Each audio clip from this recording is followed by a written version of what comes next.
good to see you. I hope you're having an amazing day today. Welcome to trying out a really easy, fun, everyday olive look. It is perfect to use with your Too Faced chocolate bar palette if you're wanting a way to use gilded ganache. I love this combination. I cannot wait to share it with you. I've worn it several times and I've changed up liners with it. I've changed up lip colors with it.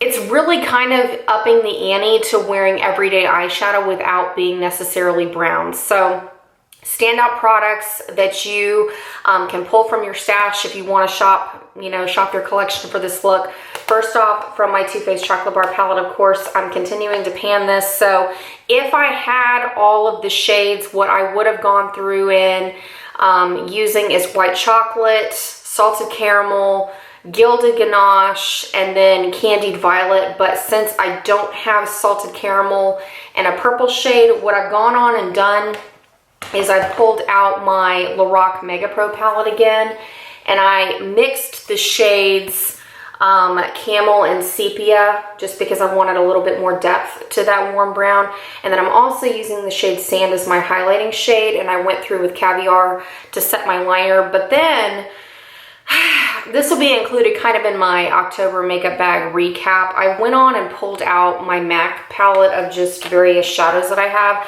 because what I'm wearing today, I've got on Sumptuous Olive right here. I had a Bare Minerals shade in my Z palette, but when I wore this look with that one, it really irritated my eyes. So I know that that shadow is probably just, it needs to go. So go on and sub in Sumptuous Olive if you're wanting something from your collection, or if you have the Kat Von D Satan Center palette, the shade Immaculate is perfect. Or if you have Urban Decay's Mildew, that's another lovely alternative. Or the Wet n Wild Comfort Zone palette is actually an easy drugstore alternative too.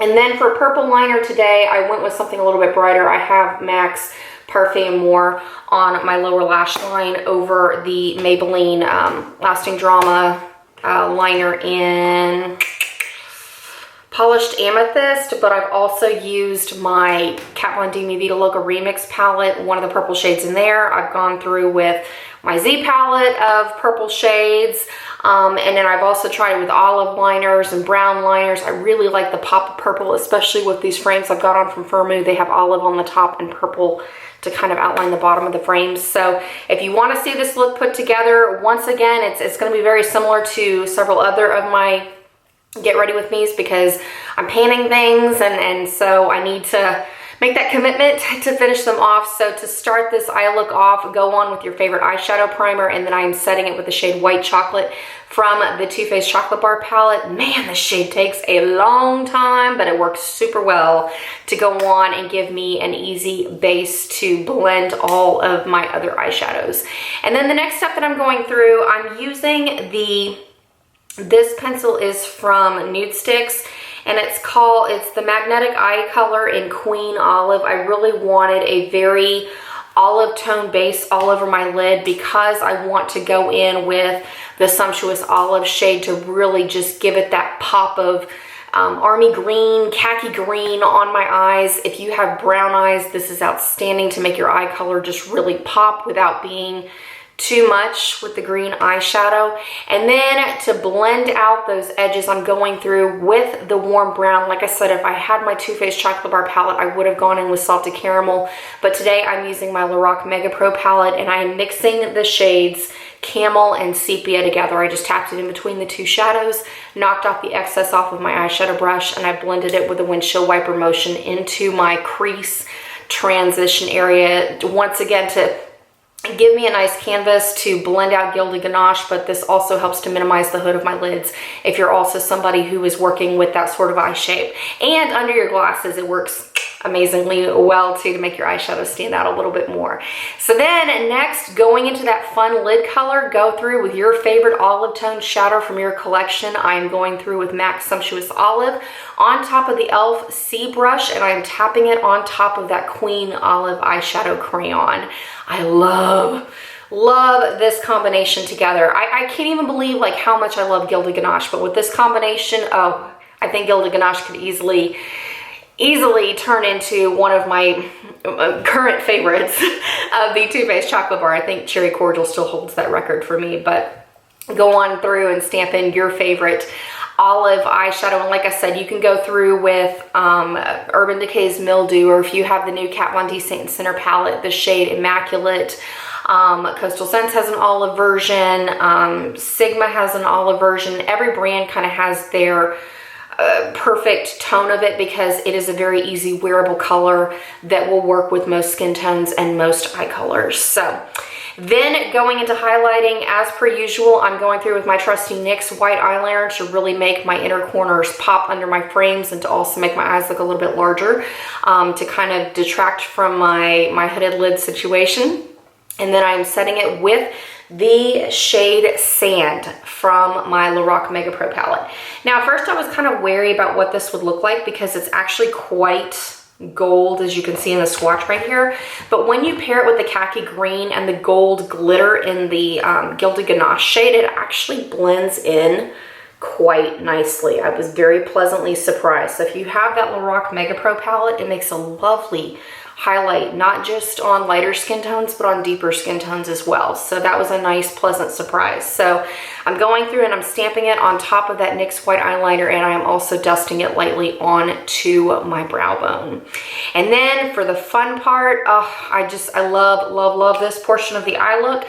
I'm taking Gilded Ganache and I'm blending it on my Revlon crease brush, stamping it into the outer third of my eye, and then blending it up into the crease on top of that warm brown. Like I said, I adore this combination, because the olive complements the Gilded Ganache without making it look muddy, without making it look like black eyeshadow with shimmer like it typically does in the pan. It gives it a little bit more of a green appearance, but it's also not so green that it's just glaringly green. You know what I mean? Like, you don't have to feel swampy, you know, for the day. It's a perfect, like, going to work, running your errands, going to school, doing what you need to do, and looking fabulous while you're at it. So go through it, and you can make it as intense as you want or as sheer as you want. I'm kind of going with a mid-tone depth to Gilded Ganache, because under my frames I can get away with wearing a little bit heavier of an eye look, because otherwise it kind of gets lost behind the glasses. So I thought I would share that, because when you apply, I get asked that a lot, when you apply eyeshadow for glasses wearing, it is a little bit different than if you wear contacts or if you're not wearing prescription lenses, because your eye shape is not being changed. Whereas when you put those prescription lenses on, it does kind of alter the way your eyes look on your face, and a lot gets lost on your lids when you have that prescription there. So just kind of wanted to answer that, because I have been asked that quite a bit lately, especially when it comes to how are you getting through crease shades with Pan That palette, and that's how I can apply them a little bit more intensely so that you see them.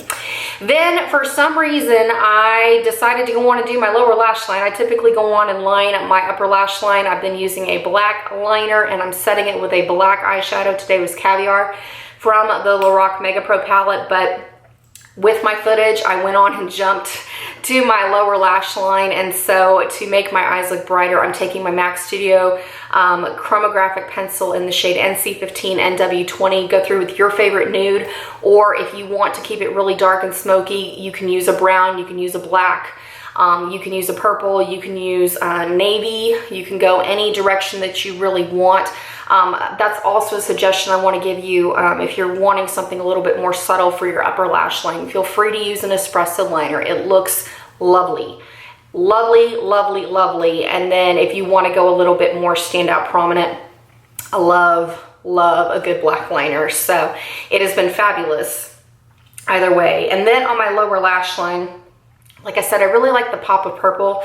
So I took this Maybelline Lasting Drama pencil in the shade Polished Amethyst. I've used this in the Vampy Fall Get Ready With Me. I'll go on and link that in the card above, and I believe I've used it once or twice more in videos, because I just can't get enough of this pencil. It is so crazy, crazy good. So I went on and lined my lower lash line with it, and then to set it, I used MAC's Parfait Amour today, which is this beautiful, like, brightened purple. I've also used from my Kat Von D Mi Vida Loca Remix palette, the shade Anthem at the top, this pinky purple. It is lovely on top of that Maybelline eye pencil. Or I've also, let me go on and pull it out of my vanity here. I've also used my Z palette shadows that I've kind of combined to use for October. I've got a couple of purples in here. This Inglot shade in particular is also a wonderful alternative if you want something really intense and deep on your lower lash line. So I decided to go bright because I wanted to use that MAC shadow and show it some love. So super, super easy. Then to go for the rest of my face, I've gone through with the Too Faced Milk Chocolate Soleil bronzer to go on and dust the perimeters of my face. I am curious how you feel about this bronzer in the comments below, because the smell is so strong on this bronzer. Maybe it's because I'm too used to using eyeshadow at this point, but man, it's intense. So I do like the color of it on my skin, but a little intense on the smell. And then going in for blush, I'm back in with the Wonder Woman shade that I'm panning for the Justice League Panning Challenge in that beautiful bronze color. But another great option if you want to go with a very nude everyday blush. Tarte's Exposed is lovely. Or if you want to go more vampy with your lip color and do a deep blood red, I would go something with a little bit more burgundy or plum, because I'm thinking the Clinique Pop in Colourpop blush. I've also got that in my makeup bag, is another lovely one. Or the Kat Von D Lolita blush that she came out with. Just these burgundy tones are absolutely stunning if you want to go really, really vampy with the lip. I decided to stay a little bit more neutral because this lip also works well with the reddish orange tones of the Wonder Woman shade. And I talk about this every single Get Ready With Me, but in order to make my face very cohesive from my eyes down to my lips and with the rest of my face, I go on and dust a little bit of whatever blush I'm using into my crease just to kind of warm up the look a little bit. And like I said, make it kind of a balanced effect going down to the rest of my face. And then for highlighter, keeping it simple. Really, really simple. And again, it's another tip for multitasking my eyeshadow. I went back through with my Lorac Mega Pro palette in that shade Sand, and I use that to lightly dust on my cheeks and the high points of my face. So the center of my forehead, down the bridge of my nose, my Cupid's bow, and my chin. I love that shade. So very, very pleasant find. I look forward to continuing to use that all throughout panning this look until the Gilded Ganache shade is done. So, feels good. And then in terms of lips today, like I said, I went really, really neutral. I've got on this Wet n Wild Mega Lash Liquid Catsuit lipstick in Give Me Mocha. It is super, super easy. Nice thin formula on the lips. It lasts all day.